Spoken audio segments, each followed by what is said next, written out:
네, 반갑습니다. 세법학개론 20년도 기출문제 같이 볼게요. 연한 주황빛 띄는 게 20년도 기출문제입니다. 납세 의무부터 보겠습니다. 국세 기본법이요. 2차 납세 의무에서 청산인의 제2차 납세 의무의 한도는 그가 받은 보수의 총액입니까? 아니면 분배하거나 인도한 재산의 가액입니까? 그리고 자녀 재산을 분배받은 자의 제2차 납세 의무의 한도는 그가 받은 재산의 가액으로 한다. 답을 안 썼네요. 분배하거나 인도한 재산의 가액입니다. 3. 양도일 이전에 양도인의 납세 의무가 확정된 그 사업에 관한 국세를 양도인의 재산으로 충당해도 부족할 때에는 사업의 양수인은 그 부족한 금액에 대해서 양수한 재산의 가액을 한도로 제2차 납세 의무를 집니까 안 집니까? 이때 사업의 양수인은 누구입니까? 제2차 납세 의무를 지고요. 양수인은 양도인과 특수관계인자, 양도인의 조소의 필을 목적으로 사업을 양수한 자 중 어느 하나에 해당하는 자를 말하게 됩니다. 이 양수인이 양수한 재산의 가액을 한도로 제2차 납세 의무를 진다는 거예요. 법인의 재산으로 그 법인이 납부할 국세에 충당해도 부족한 경우에는 그 국세의 납세 의무의 확정일입니까? 성립일입니까? 그 일의 현재 무한책임사원 또는 과점주주는 그 부족한 금액에 대해서 제2차 납세 의무를 지게 됩니다. 그 국세의 납세 의무 성립일 현재 무한책임사원 또는 과점주주는 제2차 납세 의무를 지게 돼요. 납세 의무의 성립일, 법인의 주주 1인과 그의 자녀가 그 법인의 주주명부상 발행주식의 총수 몇 퍼센트 이상을 초과하면서 그 법인의 경영에 대해서 지배적인 영향력을 행사하는 경우에 그들은 출자자의 제2차 납세 의무를 부담하는 과점주주에 해당하게 되는데요. 몇 퍼센트죠? 50%를 초과하면서 경영에 대한 지배적인 영향력을 행사하면 제2차 납세 의무를 부담하는 과점주주로 봅니다. 자, 그럼 제척기간 볼게요. 국세의 제척기간 기산일은 해당 국세의 과세표준 기한, 예정신고 기한을 포함합니까? 제외합니까? 그의 다음 날로 하게 되는데요. 국세의 제척기간 기산일은 예정신고 기한은 제외하게 됩니다. 중간연합 예정신고기한과 수정신고기한은 국세표준 신고기한에 포함하지 않아요. 이 국세의 제척기간 기산일을 적용할 때요. 그리고 조세증송에 대한 결정 또는 판결에서 명의대여 사실이 확인되는 경우에 그 결정 또는 판결이 확정된 날부터 1년 또는 2년인데 이 날이 지나기 전까지는 명의자에 대한 부가처분을 취소하고 실제로 사업을 경영한 자에게 경정이나 그 밖에 필요한 처분을 할 수 있게 됩니다. 판결이 확정된 날부터 몇 년이죠? 1년입니다. 불복 청구는 대부분 1년이에요. 지금 우리 제척기간 보고 있고요. 판결, 판정, 불복 청구 이런 게 나오면 대부분 1년으로 보시면 되고요. 여기서 이제 조정 문구가 들어가게 되면 2개월로 생각하시면 됩니다. 원칙적인 부가제척기간이 끝난 날이 속하는 과세기간 이후 과세기간에 2월 결성금을 공제하는 경우에 그 결성금이 발생한 과세기간의 법인세의 부가제척기간은 2월 결성금을 공제한 과세기간의 법정신고 기한으로부터 몇 년이겠어요? 2월 결성금 1년입니다. 판결 1년, 2월 결성금 1년, 부담부 증여에 따라 증여세와 함께 양도소득세가 과세되는 때에 납세자가 법정신고기한까지 소득세 과세신고 표준서를 제출하지 않았어요. 자, 이럴 때 그 양도소득세의 부가 제척기간을 7년으로 합니까? 15년으로 합니까? 15년으로 하게 됩니다. 상속세 및 증여세에 관련해서는 원칙은 10년인데요. 자, 15년인 경우가 있어요. 부정행위, 신고서 미제출, 거짓신고, 누락신고를 하게 되면은 15년으로 제척기간이 늘어나게 됩니다. 자, 그럼 그 외에는 가산세 10년, 국세는 원칙적으로 5년입니다.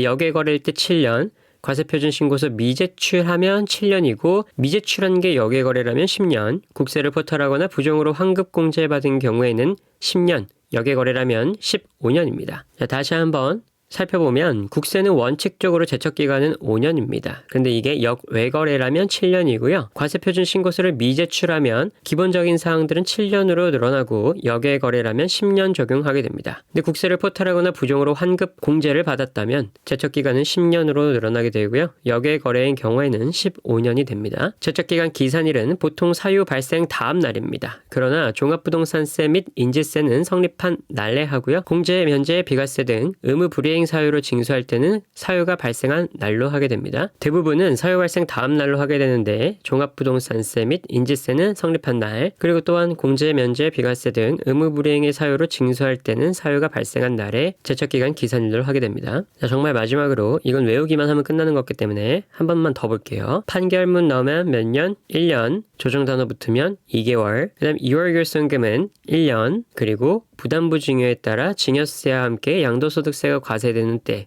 증여세, 양도세는 원칙은 7년이나 부담부 증여세에 따라서 과세표준 신고서를 제출하지 않았으면 15년입니다. 15년은 뭐라고요? 부정행위, 신고서 미제출, 거짓신고, 누락신고인 상속세 및 증여세 관련되면 15년입니다. 상속세 및 증여세는 10년이고 국세 원칙은 5년, 가산세 10년, 여기 거래인 경우엔 7년, 과세표준 신고서 미제출한 기본적인 국세는 7년, 여기 거래는 10년입니다. 상속세 및 증여세에서 미제출했으면 15년, 국세를 포탈하거나 부정으로 환급 공제받았으면 10년, 여기에 거래면 15년입니다. 자, 여기까지 한번 볼게요. 납세 의무 봤고요. 법인으로 보는 단체 보겠습니다. 저는 이게 올해 나올 것 같지가 않아서 공부 안 하려고 했지만 그래도 한번 보자고요. 국세기본법상 법인으로 보는 단체는 당연히 법인으로 보아야 하는 땡땡과 관할 세무서장에게 신청해서 승인받아 법인으로 볼 수 있는 땡땡이 있다. 자, 두 가지로 나뉩니다. 국세기본법상 법인으로 보는 단체는 두 가지로 나뉘는데 뭐죠? 당연법인하고 승인에 의한 법인 의제로 두 개로 나뉘게 되죠. 단체의 수익을 구성원에게 분배할 것을 요합니까? 요하지 않습니까? 분배하지 않아야 되고요. 당연법인은 공익을 목적으로 출연된 기본 재산이 있는 재단으로서 등기되지 아니할 것을 요구합니까? 네, 맞습니다. 등기되지 아니할 것을 요건으로 하고 있습니다. 당연법인은요. 당연법인은 주무관청의 허가를 받아 설립된 단체로서 등기되지 아니할 것을 요건으로 하고 있죠. 승인을 의한 법인은 단체 자신의 계산으로 합니까? 대표의 계산과 명의로 수익과 재산을 독립적으로 소유 관리할 것을 요건으로 하게 됩니까? 단체 자신의 계산과 명의로 수익과 재산을 독립적으로 소유 관리할 것을 요건으로 하고 있습니다. 승인에 의한 법인은 관할 세무서장의 승인을 받은 날이 속하는 과세기간과 그 과세기간이 끝난 날로부터 3년이 되는 날이 속하는 과세기간까지는 원칙적으로 어떤 법에 따른 거주자 또는 비거주자로 변경할 수 없습니까? 소득세법에 따른 거주자 또는 비거주자로 변경할 수 없게 됩니다. 승인에 의한 법인은 단체의 조직과 운영에 관한 규정을 가지고 대표자나 관리인을 선임하고 있을 것을 요건으로 하게 됩니까? 그렇죠. 승인에 의한 법인은 대표자나 관리인을 선임하는 것을 요건으로 하고 있습니다. 자, 다음은 납세자 권리예요.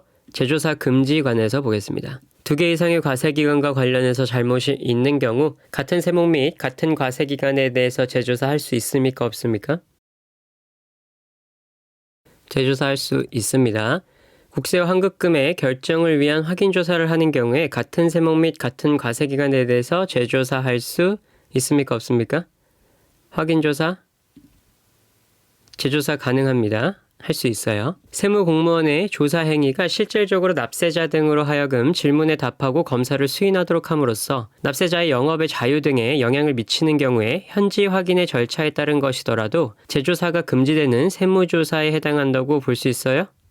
볼 수 있죠. 그러나 납세자 등이 대답하거나 수인할 의무가 없고 납세자의 영업의 자유 등을 침해하거나 세무조사권이 남용될 염려가 없는 조사 행위까지 재조사가 금지되는 세무조사에 해당한다고 볼 것은 아닙니다. 재조사의 허용 사유인 조세 탄료의 혐의를 인정할 만한 명백한 자료가 있는 경우란 조세의 탄로 사실이 확인될 상당한 정도의 개연성이 있는 경우를 말하고요. 객관성과 합리성이 뒷받침되는 자료는 필요하겠죠. 서울지방국세청이 실시한 세무조사에서 작성하거나 취득한 과세자료의 처리를 위해서 종로세무서는 같은 세목 및 같은 과세기간에 대해서 재조사할 수 있습니까? 없습니까?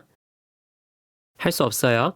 과세관청 외의 기관이 직무상 목적을 위해서 작성하거나 취득해 과세관청에 제공한 자료의 처리를 위해 조사하는 경우에만 같은 세목 같은 과세기간에 대해서 재조사할 수 있는 것이지 이 과세관청이 실시한 세무조사에 대해서 작성하고 취득한 과세자료의 처리를 위해서는 재조사를 할 수 없게 됩니다. 국세징수법으로 넘어갈게요.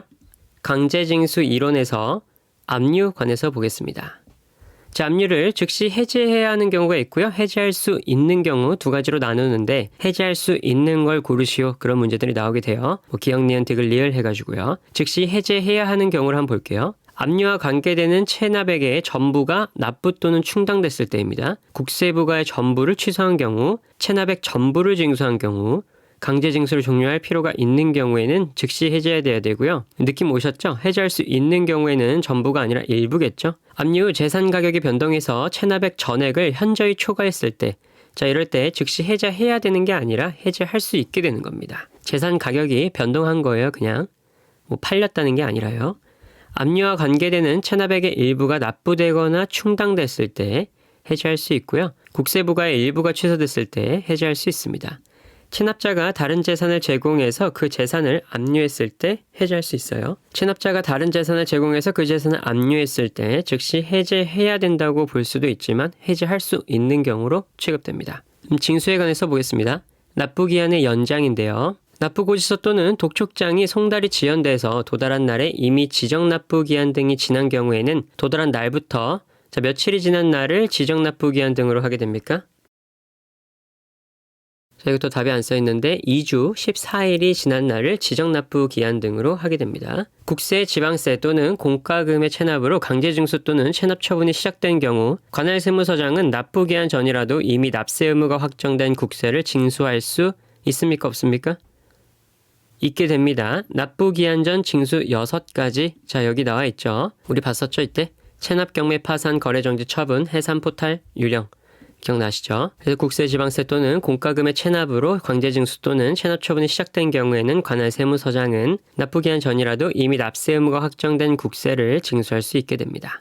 세법에 따라 납부고지를 유예한 경우에 유예기간이 끝난 날에 합니까? 끝난 날 다음 날에 납부고지서를 발급해야 됩니까? 유예기간이 끝난 날에 다음 날에 납부고지서를 발급해야 돼요. 세무서장이 제2차 납세 의무자에게 납세자의 체납액을 징수하기 위해서 납부고지서로 고지할 경우에 납세자에게도 그 사실을 통지해야 됩니까? 할 필요 없습니까? 통지해야 되죠. 세무서장이 양도담보권자로부터 납세자의 체납액을 징수하기 위해서 양도담보권자의 납부고지를 할 경우 양도담보권자의 주소 또는 거소를 관할하는 세무서장과 납세자에게도 그 사실을 통보해야 합니까? 할 필요 없습니까? 해야죠. 세무서장이 납세자에게 발급하는 납부고지서는 국세의 과세기간, 세목, 세액 및 그 산출 근거, 납부기한과 그다음 마지막으로 납부 땡땡을 기재해야 되는데 뭘까요? 납부 장소죠. 총칙에 대해서 볼게요. 국세 강제징수에 따른 채권 압류로 세무서장이 국가로부터 대금을 지급받은 경우에 납세 증명서를 제출해야 됩니까? 하지 않아도 됩니까? 국가로부터 대금을 지급받은 경우에는 납세 증명서를 제출하지 않아도 됩니다. 납세 증명서의 유효기간은 그 증명서를 발급한 날부터 며칠간으로 하게 되죠. 납세 증명서의 유효기간은 그 증명서를 발급한 날부터 30일간으로 하게 됩니다. 다음 조세범 처벌법 볼게요. 원천징수 의무자가 원천징수를 하지 아니하였을 경우보다 정당한 사유 없이 징수한 세금을 납부하지 않았을 때의 법정 형량이 더 당연히 크겠죠. 원천징수를 하지 않은 경우에는 1,000만 원 이하의 벌금이지만 납부하지 않았을 때는 2년 이하의 징역 또는 2천만 원 이하의 벌금에 처하게 됩니다. 개인의 사용인이 그 개인의 업무에 관한 범칙 행위를 해서 징역형을 과한 경우에 그 개인에게도 뭐를 과할 수 있게 되죠? 벌금형을 과할 수 있게 됩니다. 조세범 처벌법에 따른 범칙 행위에 대해서는 국세청장, 지방국세청장 또는 세무서장의 고발이 있으면 공소를 제기할 수 있습니까? 없더라도 공소를 제기할 수 있습니까? 포탈 세액이 5억 원 이상인 경우 검사는 공소를 제기할 수 있게 되는데 세무서장의 고발이 있어야 됩니다. 고발이 없으면 검사는 공소를 제기할 수가 없어요. 조세 후 회피 또는 강제 집행의 면탈을 목적으로 타인의 성명을 사용하여 사업자 등록을 하는 경우 공소시효는 몇 년이 지나면 완성되죠? 7년이 지나면 완성되게 됩니다. 납세 의무자의 재산을 점유하는 자가 체납 처분의 집행을 면탈하게 할 목적으로 그 재산을 은닉했을 때에는 몇 년 이하의 징역 또는 몇 년 이하의 벌금에 처하게 되는데요. 그 재산을 은닉했을 때는 3년 이하의 징역 또는 3년 이하의 벌금에 처하게 됩니다. 다음 징역형과 벌금형을 병과할 수 있는 것에 대해서 볼게요. 조세 포탈범, 몇 년 이하의 징역 또는 포탈 세액의 몇 배에 상당하는 벌금입니까? 자, 이건 다 암기사항이니까 빠르게 볼게요. 2년 이하의 징역과 2배 이상에 상당한 벌금을 내게 되고요. 조세 포탈액 등이 3억 원 이상이고 신고 납부해야 할 세액이 30% 이상인 경우에는 포탈 세액 등이 5억 원 이상인 경우에는 3년 이하의 징역 또는 포탈사에게 3배 이상에 상당하는 벌금에 처하게 됩니다. 지하 또는 용역을 공급하지 아니하거나 공급받지 아니하고 세금 계산서를 발급하는 행위, 그리고 법서부에 따른 매출 매입 처별 세금 계산 합계표를 거짓으로 기재해서 제출한 행위를 한 자에게는 3년 그리고 3배 이하에 상당하는 벌금을 부과하게 됩니다. 해외금융계좌정보의 비밀유지 의무를 위반한 사람은 5년 이하의 징역과 3천만 원 이하의 벌금에 처하게 되고요.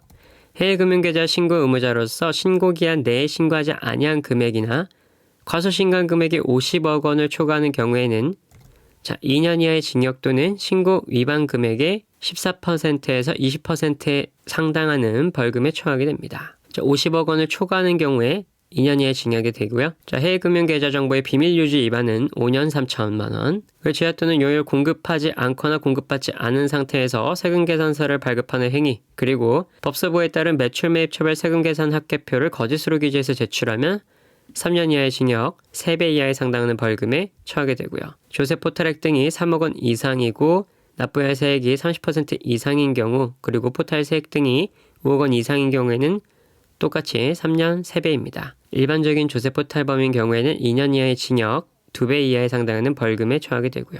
그럼 소득세법으로 바로 넘어갈게요. 양도차익 계산 문제입니다. 저희 처음에 양도취득 모두 실지거래가액이면 풀자고 했었죠. 그래도 한번 볼게요. 문제를 보시면 15억에 양도했습니다. 양도가액은 실지거래가액으로 나와 있고 양도 비용 나와 있고요. 취득 당시의 기준시가랑 양도 당시 기준시가가 나와 있는데 취득 당시에는 실지거래가액과 매매사례가액, 감정가액은 확인되지 않고 있네요. 그럼 취득가액은 뭘로 하죠? 환산가액으로 해야 되죠. 환산가액 할 때 공식 기억나죠? 이 15억을 기준으로 해서 취득 당시의 기준시가 곱해주고 양도 당시의 기준시가로 나눠주면 됩니다. 그렇게 하게 되면은 필요경비는 뭘로 하죠?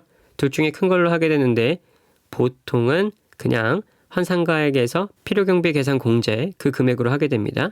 이 경우에는 건물이니까 3% 곱하는 거겠죠. 풀이 같이 보겠습니다. 뭐에 3% 곱하죠? 기준시가에 3% 곱하는 거예요. 풀이랑 같이 보면요. 양도 15억 적고요. 취득 환산가액 적으면 3.75억 원 나옵니다. 필요경비 계산공제에서 취득시 기준시가 2억 원의 공제율은 건물이니까 3%입니다. 그렇게 되면 600만 원 나오게 되고요.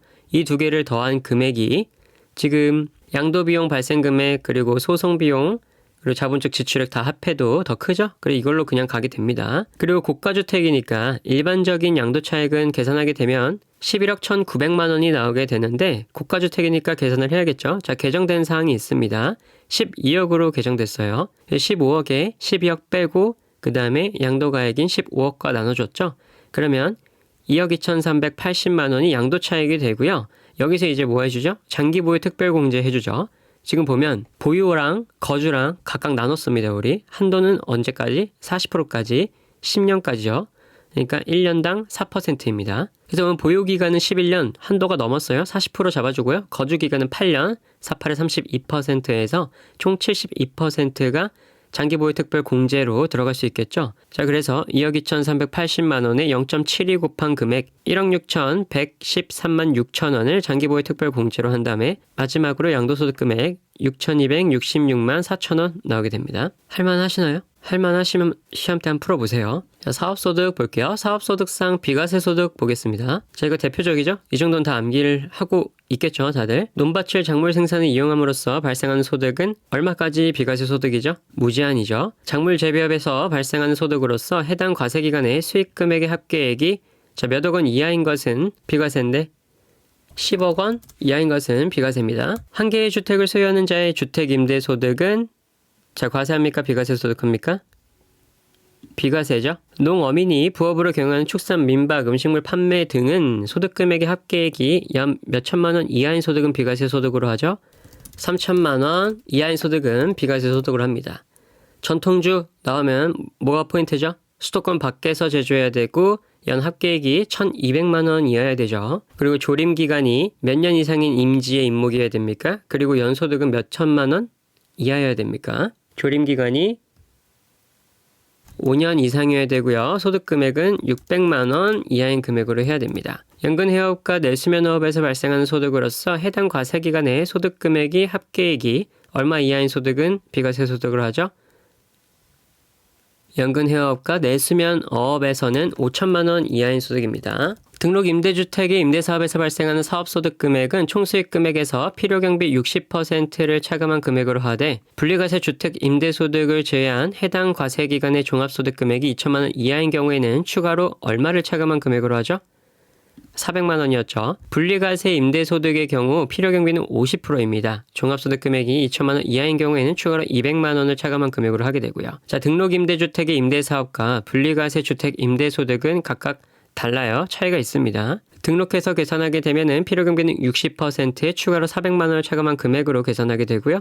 분리과세 주택 임대소득의 경우에는 필요경비는 50%, 종합소득 금액이 2천만 원 이하인 경우에는 추가로 200만 원을 차감한 금액으로 하게 됩니다. 자, 사업소득 봤고요. 다음 금융소득 보겠습니다. 원천징수세 계산 문제예요. 자, 소득세법상 22년 귀속금융소득에 대해서 원천징수되는 세액에 관해서 물었습니다. 일반적으로는 몇 퍼센트죠? 원천징수세액이 14%고요. 비영업대금의 이익은 몇 퍼센트입니까? 25%죠. 여기서 비과세 소득으로 보는 거 공익신탁, 그리고 나머지는 다 과세하죠. 자, 풀이를 보면 회사채 이자 적용, 경락대금 이자 적용하는데 무조건 분리과세로 들어갑니다. 정기예금 이자는 조건부 종합과세고요. 자, 경락대금 이자, 민사집행법, 법원에 납부한 보증금 및 경락대금으로 발생한 이자 소득인데 무조건 분리과세한다고 되어 있어요. 종합소득하지 않고 무조건 분리과세합니다. 정기예금 이자 조건부 종합과세고 비영업대금 이자도 조건부 종합과세죠. 현금 배당은 자, 내국으로부터 발생한 현금 배당인데 조건부 종합과세 적용하죠. 14%, 비영업대금 이자만 25% 적용하면 답 나오게 되겠죠. 다시 한번 볼게요. 공익신탁의 이익은 뭐죠?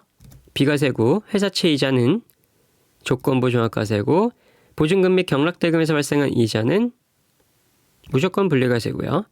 정기예금의 이자는 조건부 종합과세, 비영업대금의 이익은 조건부 종합과세면서 몇 프로?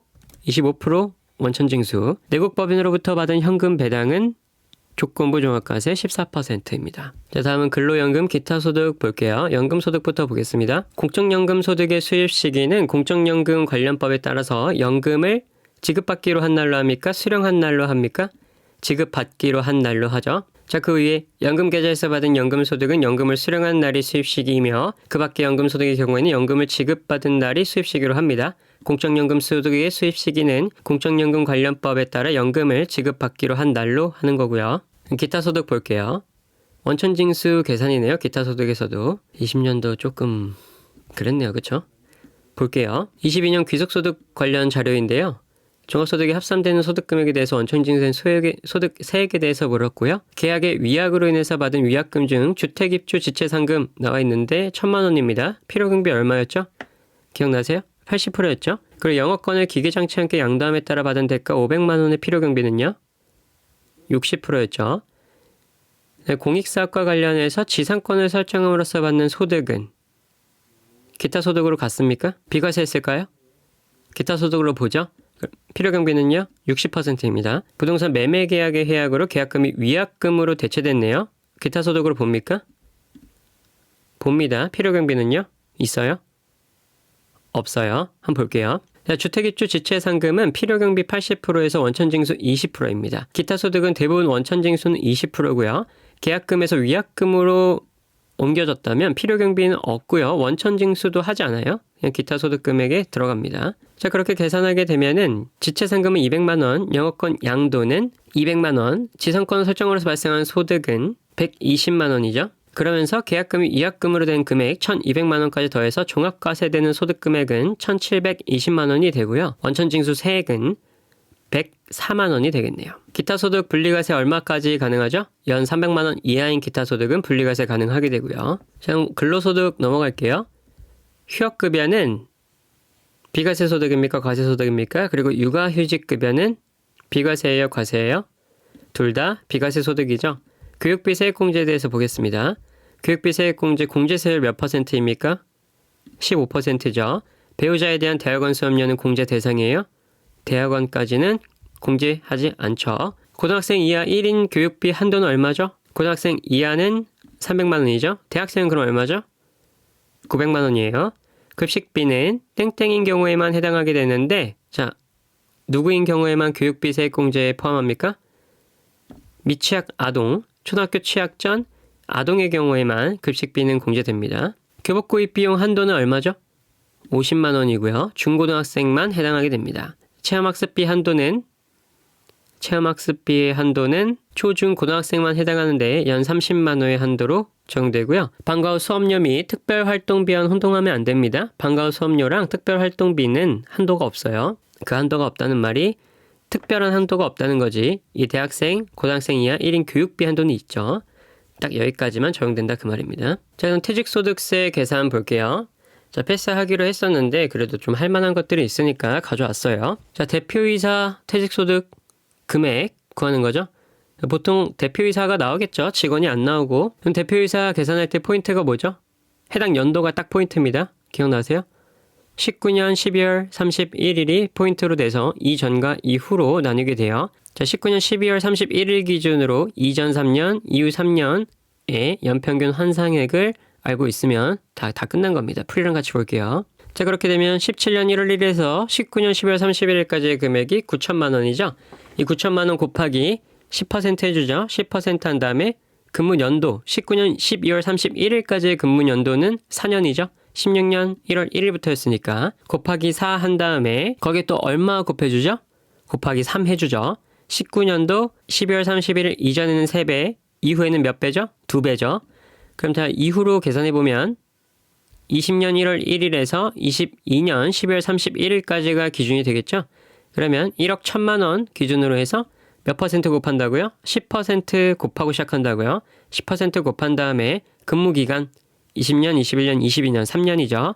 3년 곱하고 2배 곱해주면 1억 7,400만 원 나오게 됩니다. 자, 대표이사 퇴직소득 금액 계산할 때 기준이 뭐라고요? 19년 12월 31일 기준으로 이전 3년, 이후 3년 연평균 환산액 계산해서 몇 퍼센트 곱해준다? 10% 곱해준다. 그러고 나서 근속연수 곱하고 19년 12월 31일 이전에는 몇 배? 3배. 이후에는 몇 배?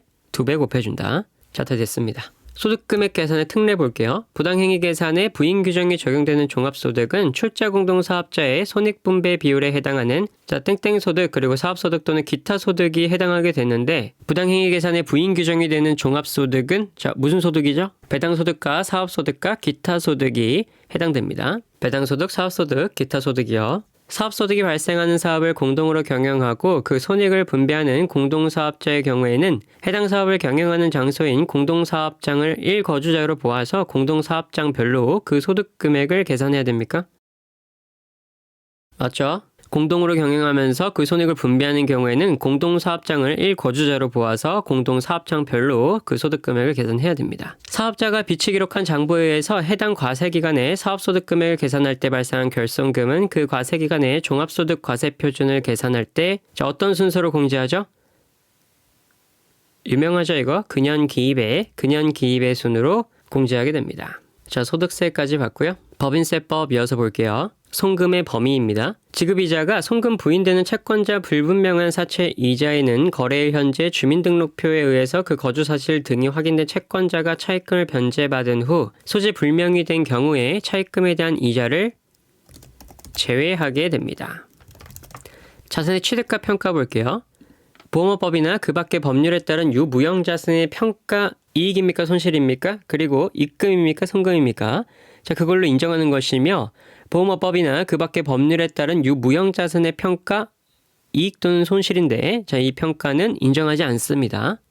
자, 보면 보험업법이나 그 밖의 법률에 따른 유무형자산의 평가 이익만 인정하게 되고요. 그 법인세를 낮추게 되는 손실은 인정하지 않는다는 거예요. 이익만 인정하면 입금으로 인정하는 거겠죠.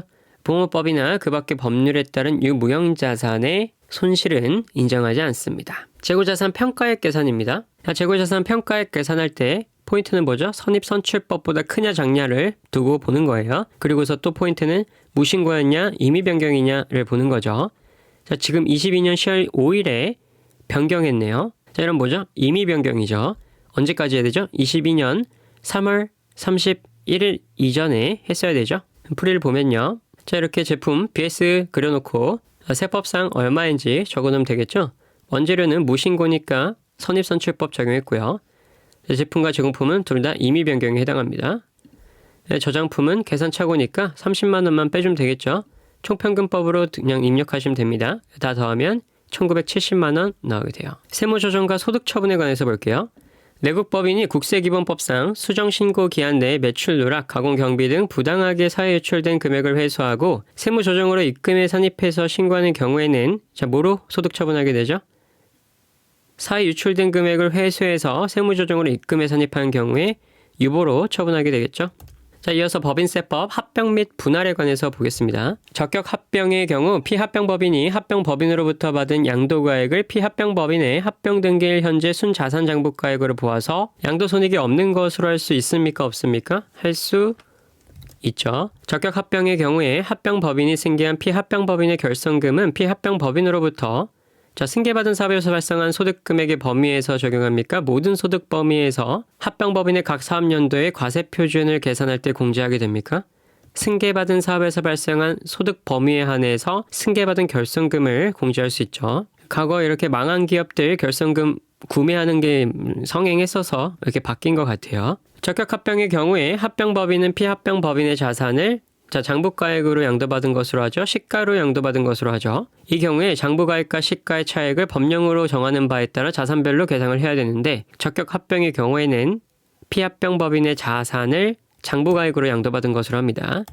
합병 시 피합병법인의 대손충당금 관련 세무조정 사항은 적격 합병의 요건을 갖춰야 됩니까? 아니면 적격 비적격 합병 여부를 불문하고 대손충당금에 대응하는 채권이 합병법인에게 함께 승계되는 경우에만 가능하게 되는데 합병 시 피합병법인의 대손충당금 관련 세무조정사항은 적격, 비적격 합병 여부를 불문하고 대손충당금에 대응하는 채권이 합병법인에게 함께 승계되는 경우에만 가능하게 됩니다. 자, 기부금 문제 볼게요. 자, 호칭이 바뀌었지만 법정과 지정으로 구분해서 푸는 게 우린 편하죠? 천재지변 법정이죠.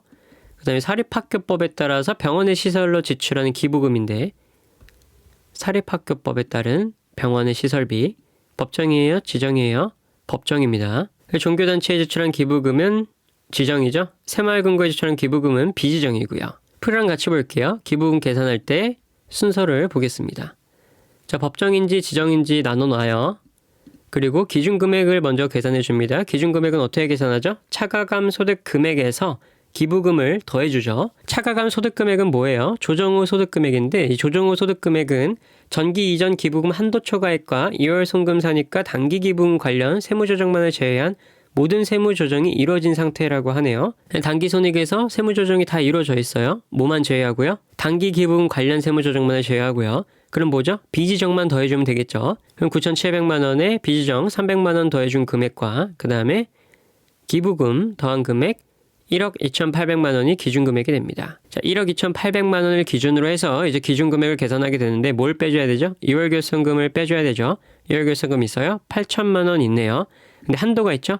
8천만 원에서 얼마만큼 2월 결성금으로 적용됩니까? 이 기준이 되는 1억 2,800만 원에 60%까지 적용되죠. 왜? 중소기업도 아니고요. 이게 각 사업연도 소득의 60%를 한도로 2월 결성금 공제를 받는 법인에 해당한다고 나와 있죠. 60% 적용하면 7,680만 원 나오게 돼요.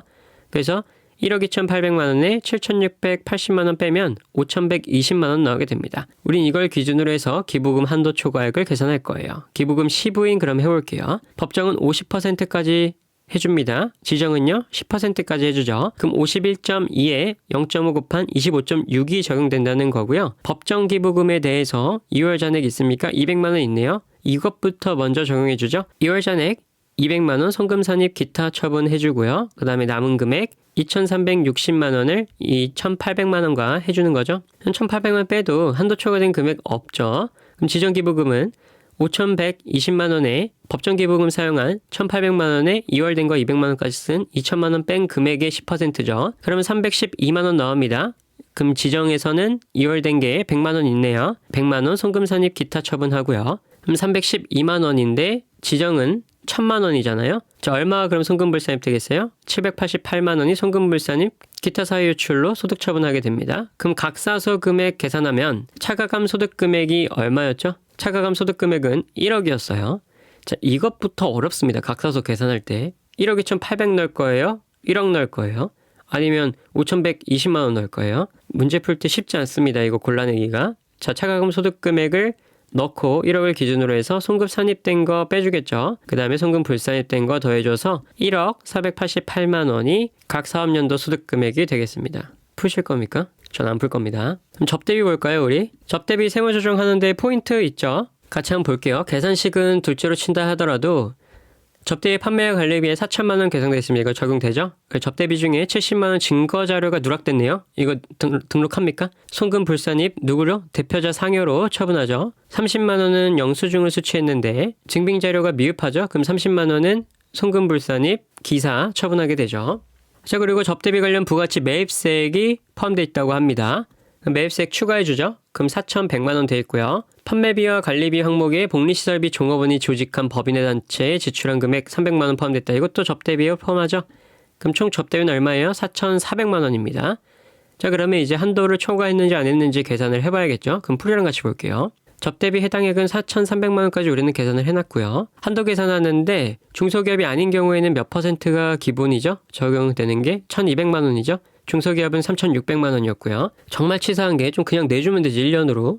또 6개월만 했어요. 그쵸? 3년도를. 6개월 곱해줘서 600만 원까지 일단 한도 적용해주고 적용률 이제 계산해줘야겠죠? 매출액으로 합니까? 수익금액으로 합니까? 매출액으로 하게 돼요. 매출액 150억 원에서 100억까지는 0.3%, 초과된 20억은 0.2%, 거기에서 이제 나머지 30억, 특수한 개인이죠? 특수한 거래에서 발생한 매출 30억은 제일 마지막에 하게 돼요. 30억 곱하기 0.2% 곱하기 10% 하면은 3,460만 원 나오게 됩니다. 두 개 다 하면 4,060만 원이죠? 그러면 총 지출한 금액은 4,300만 원인데 4,060만 원까지 한도 적용해 주니까 나머지 초과된 금액 240만 원은 송금불산입 접대비 한도 초과는 어디로 소득 처분하죠? 기타 사유 유출로 소득 처분합니다. 그럼 답은 5번이 되겠네요. 자, 이것도 풀어야 돼요, 이거? 안 푸는 게 좋을 것 같은데, 그쵸? 기본으로 풀만 하나 했는데 이게 바로바로 생각나고 세무조정까지 깔끔하게 할 수 있겠습니까? 어렵다고 봐요. 세무조정 볼게요. 감가상각비요. 자, 법인세 감가상각비인데 무신고하면 얼마죠? 기계장치? 여기 기계장치는 무신고 상태니까 정률법 적용합니다. 정률법 5년으로 적용해서 0.451 계산해서 시작하면 돼요. 자, 그럼 감가상각 풀이랑 같이 볼게요. 자, 법인세 감가상각비 계산하는데 계상되는 감가상각비는 총 1,500만 원에 750만 원 즉시상각 의지하는 거 있죠? 수선비. 그래서 2,250만 원이 계상하게 되고요. 상각 범위액 계산하면 취득가액 1억 원이었습니다. 여기에 즉시상각 의지한 거 더해주고 감가상각 부인 누계액도 있네요. 이거 더해줍니다. 그리고 감가상각 누계액 빼주겠죠? 6천만 원 빼준 금액에 정률법 0.451 적용하면은 범위액은 2,345만 2천 원 나오게 됩니다. 그럼 시인부족액 95만 2천 원 뜨게 되죠? 시인부족액 뜨면 뭐 한다? 상각부인 누계액에 있는 거 끌어다가 송금으로 산입해준다. 그럼 송금산입 95만 2천 원 마이너스 유보 접히게 됩니다. 이건 풀만해요. 자, 법인세까지 봤습니다. 다음 이어서 부가치세법 볼게요. 과세표준과 매출세액에서 과세표준 금액 계산 보겠습니다. 자, 일반 과세자인데요. 과세표준 계산할 때 자, 8월 20일에 풀이랑 같이 볼게요. 천천히 보기에 풀이랑 같이 보면 좋으니까. 자, 직수출 돼 있네요. 직수출은 언제를 기준으로 한다? 선적일을 기준으로 해서 적용한다. 거래 형태별 공급시기에 관계없이 자, 수출은 선적일이 공급시기입니다. 그래서 자, 중도금 때 환율, 계약금 때 환율 적용하는 게 아니라 이 선적일 때 환율을 다 적용하게 돼요. 웬일로? 근데 계약금과 중도금 모두 선적일과 같은 환율을 해줬네요. 그쵸? 자, 근데 이런 거 상관없이 선적일을 공급 날로 해서 다 적용합니다. 그래서 1,000만 원 과표 넣어주고요. 11월 10일에 판매 장려 목적으로 무상 제공했네요. 이럴 경우 어떻게 하죠? 시가 200만 원 과표로 넣어주죠. 손해배상금은 과세 대상이 아니고요. 수출물품 원자재가 있는데 구매 확인서 통해서 수출했어요. 근데 25일 이내에 발급했어야 되죠. 그래서 1월 25일 이내에 발급된 것이 아니므로 영세율 적용 안 되고요. 과표로 400만 원 넣어줍니다. 다 더하면 1,600만 원 나오게 되겠죠. 자, 그리고 폐업시 과표 계산도 있어요. 자, 폐업시 과표 계산할 때 시가로 합니까? 취득가액으로 합니까? 둘 다 아니죠. 간주시가 계산해 줘야겠죠. 근데 토지는 적용해요? 안 하죠. 면세죠. 건물과 차량 그리고 원재료만 하면 되겠네요. 근데 여기 차량에 매입세율 공제받지 않았네요. 또 그럼 적용합니까? 안 하죠. 그럼 차량도 빼는 거예요. 그럼 건물과 원재료만 하게 됩니다. 마음이 막 급해가지고 계산부터 하게 되면 차량도 포함하게 될 거예요. 아마. 자, 그렇게 틀리는 사람 아마 많을 거예요. 풀이랑 같이 볼게요. 토지 면세고 건물 간주시가 계산하면은 적용은 22년 지금 1기 거 보고 있으니까 20년 1기, 2기, 21년 1기, 2기 4기간 해가지고 20% 제한 0.8% 곱해주면 8천만 원 나오게 되겠죠. 차량은 매입세 공제 안 받았으니까 적용하지 않고요. 원재료는 뭘로 한다? 시가로 적용한다. 원재료는 시가로 적용한다. 자, 그러면 과표는 1억 6천만 원 나오게 됩니다. 차량은 계산하지 않지만 간주시가 어떻게 계산하죠? 25% 넣어주죠. 1기간에. 그럼 21년 2기 그럼 75% 곱해주면 되겠죠. 취득가액에. 매입세액과 차가감 납부세액 보겠습니다. 의제 매입세액 공제 계산인데요. 제조업이네요. 제조업이고 중소기업이 아니니까 몇 퍼센트죠? 102분의 2로 적용해주고요. 기말재고 있네요. 기말재고도 나눠줘야겠죠. 나눌 때 뭘로 해서 나눠줍니까? 단기 과세사업에 공급된 걸로 나눠주면 되겠죠. 3,000 곱하기 200 나누기 250 하면 되겠죠. 그럼 같이 풀이로 볼게요. 자, 매입액 적용할 때 순 매입액으로 하기로 했어요, 우리. 그래서 8,000에 600 빼고 그 다음에 과세 가격인 2,800 적용해서 매입액은 1억 200만 원 되고요. 의제 매입세 공제할 때 통지름 사용분 계산해야 됩니다. 통지름 사용분은 9,000에 기말재고 어떻게 하기로 했죠? 단기 공급가액으로 안 보내주기로 했습니다. 그럼 2,400kg 나와요. 자, 그럼 다 끝났어요. 매입액 1억 200만 원에 과세사업에 공급한 통조림분 11,400kg을 곱한 다음에 총 통조림 15,000kg 나눠준 다음에 102분의 2 하면은 152만 원 나오게 돼요. 이거 계산하면. 이거 왜 32만 원 적었지? 이거 잘못된 겁니다. 152만 원 나와요. 이거 계산하면. 자, 넘어갈게요. 세금 계산서입니다. 법인 사업자 직전 연도의 사업장별 재화 및 용역의 공급가액은 면세 공급가액 포함해서 이 공급가액의 합계액이 얼마 이상인 개인 사업자는 전자세금 계산서를 발급해야 됩니까? 1억 원이죠. 개정된 거예요. 계약의 해지로 재화 또는 용역이 공급되지 아니한 경우에 수정계산서의 작성일은 땡땡이를 작성일로 적고 비고란에 처음 세금계산서를 작성일 덧붙여 적으는 뭐 이런 식으로 문구가 나오죠. 유명하죠. 계약 해제를 작성으로 적죠. 환입된 경우에는 언제로? 환입된 날로 적고요. 전자세금계산서 발급 명세 전송기간이 지난 후에 과세기간에 대한 확정신고기한까지 국세청장에게 전송하는 경우에는 그 공급가액의 몇 퍼센트를 납부세액에 더하거나 환급세액에서 빼게 되죠. 0.3%를 적용하게 됩니다. 매입자 발행 세금 계산서를 발행하려는 자는 거래건당 공급대가가 얼마여야 되죠? 그리고 과세기간 종료일로부터 몇 개월 이내에 신청해야 되죠?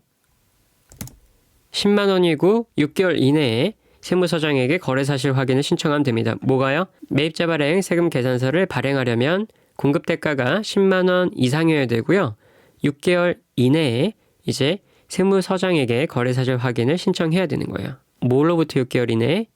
공급시기에 속하는 과세기간 종료일로부터 6개월 이내에. 자, 외국법인 A로부터 용역 공급을 받은 자의 B의 대리납부에 관해서 보겠습니다. 이거 대리납부 문제인데요. 대리납부 누가 하는 거죠? 포인트가 있었죠.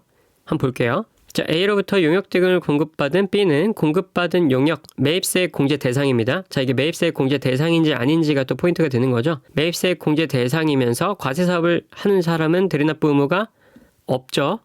근데 여기는 자, 과세 대상 용역을 공급받는 면세사업자네요. 이런 사람은 대리납부 의무가 있죠. 자, 매입세액 공제되지 않는 건데 과세사업자는 매입세액 공제되지 않는 걸 용역을 공급받은 과세사업자는 대리납부 의무가 있습니다. 공제되지 않는 거는 대리납부 해야 돼요. 과세사업자도. 대리납부 적용 요건을 충족하는 용역을 공급받는 사업자 B는 용역의 공급 시기에 관계없이 그 대가를 지급하는 때에 부가치세액을 징수합니까?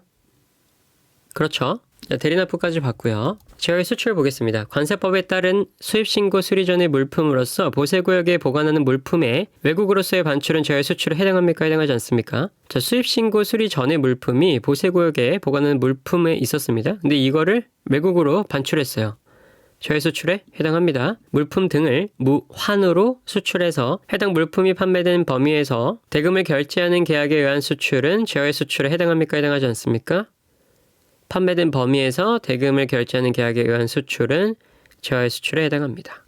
공통사용 제어의 공급 볼게요. 공통사용 제어의 공급인데 자, 과세랑 겸용하고 있는 사업자가 있어요. 근데 기중에 공급했기 때문에 과표를 얼마를 잡아야 할까 했을 때 기중에는 아직 면세 공급가액과 과세 공급가액이 나오지가 않았어요. 그래서 안 분할 수 없죠. 그래서 전년도를 적용해 주는 겁니다. 한번 볼게요. 자, 기준 공급이기 때문에 직전 과세 기간의 과세 공급 가액 비율을 사용하게 됩니다. 면세 공급가액이 5% 미만이거나 5천만 원 미만이면 그리고 제하의 공급가액이 50만 원 미만이면 또는 신규 사업을 했으면 안분 계산이 배제됩니다. 그냥 다 과세 사업으로 해서 공급한 걸로 보는 거예요. 간주시가 사용하는 것도 아니고요. 여기 보면은 매각일의 매각 금액에 대해서 기준으로 잡고 하는 겁니다. 매각 금액인 2,200만 원을 기준으로 부가치세가 포함되지 않았네요. 포함됐으면 뭐예요? 그걸 빼줘야겠죠. 포함되지 않은 걸 기준으로 하는 겁니다. 이 매각 금액을 기준으로 해서 이 전년도인 과세 사업을 기준 5천을 곱한 다음에 2억과 나눠주면 되겠죠. 그러면 550만 원 나오게 됩니다. 다음은 국세조세 조정에 관한 법률인데 이거는 제일 마지막에 몰아서 할게요. 수고하셨습니다.